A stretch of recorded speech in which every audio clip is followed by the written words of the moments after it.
நமஸ்தே நண்பர்களே, எல்லோரும் எப்படி இருக்கீங்க? நான் நல்லா இருக்கேன். இன்றைக்கி மதியம் 2 மணி ஆச்சு. இப்போ தான் வேலை ஸ்டார்ட் பண்ணேன். வழக்கம் போல் ஃபுட்டு 20 பேருக்கு தயார் பண்ணி ரெடியாக வச்சுருக்கேன்.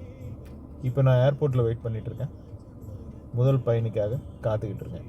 வழக்கம் போல் ஃபோட்டோலிசா நண்பர்களே, உங்களை சந்திக்க ஆர்வமாக காத்திருக்கிறேன். Welcome to Uber comfort. Thank you.